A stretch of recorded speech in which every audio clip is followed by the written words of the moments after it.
Mislim da je ovo veoma dobar festival. Nije veliki, ali to ima svojih prednosti. Impresioniran sam organizacijom. Video sam nekoliko zanimljivih izložbi. Dobro je što se mladim talentima pruža šansa. Takođe, predavanje i prezentacije su bile vrlo interesantne. Uglavnom, utisci su odlični.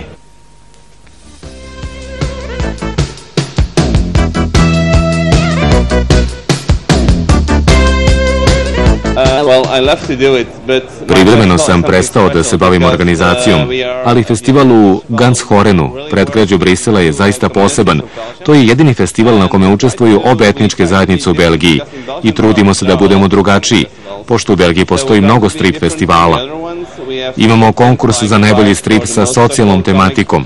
Značajan deo programa i radionica posvećen je deci. Trudimo se da ih animiramo i zainteresujemo za strip, jer su ona budući čitaoci i ljubitelji stripa. Takođe dovodimo poznate autore koji potpisuju albume i crtaju za publiku, afirmišemo mlade talente. Trudimo se da imamo što raznovrsniji program. I to zato da bi se razlikovali od drugih.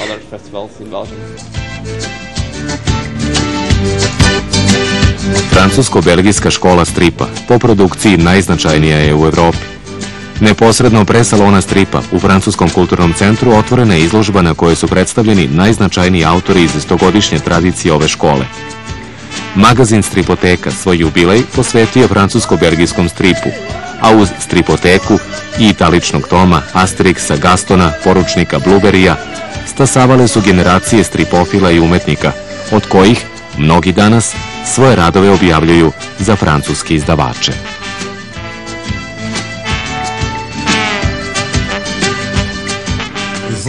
Francusko-belgijski strip ima dugu tradiciju, a to znamo, letos smo imali priliku da otvorimo u Francuskom kulturnom centru izložbu povodom 40 godina stripoteke. To je na neki način bio i dokaz, pošto znamo da je stripoteka jedno, odnosno market print i stripoteka njihovo glavno izdanje tokom svih godina koliko je postojala, negovala u stvari francusko-belgijski strip i mogli smo da vidimo jako puno tih stripova.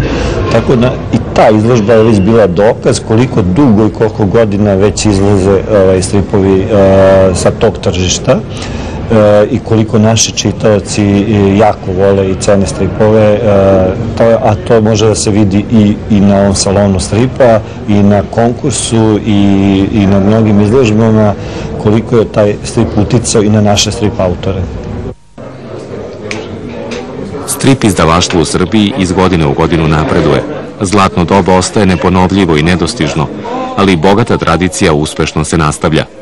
Na kioscima su ponovo Zagor, Dylan Dog, Marti Misterija, a u knjižarama se može naći sve više kvalitetno opremljenih albuma, domaćih i stranih autora. Opravlja se svakako, to se vidi uopšte i preko godine, a evo i kod nas ovdje na salonu stripa da imamo svake godine uvek po jednog izdavača više. Ovog puta su u pitanju Veseli četvrtak, edicija i izdavač i Enea, jedan novi strip magazin, tako da je to veliki pomak na neki način, ali i oni koji prate strip scenu kod nas i jednostavno mogu da nađu nove stripove i na kioscima pa i u knjižarama, jasno im je kako da je situacija mnogo bolja nego prethodnih godina.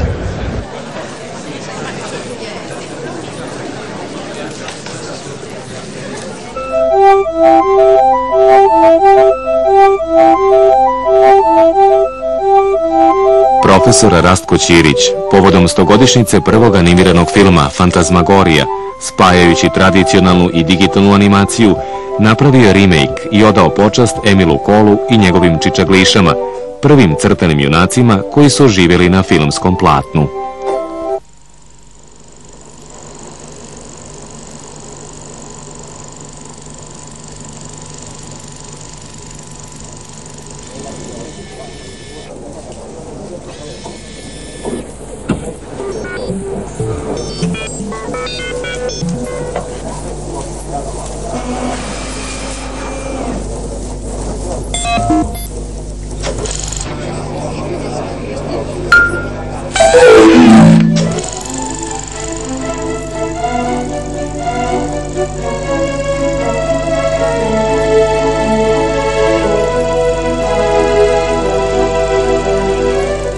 Hvala.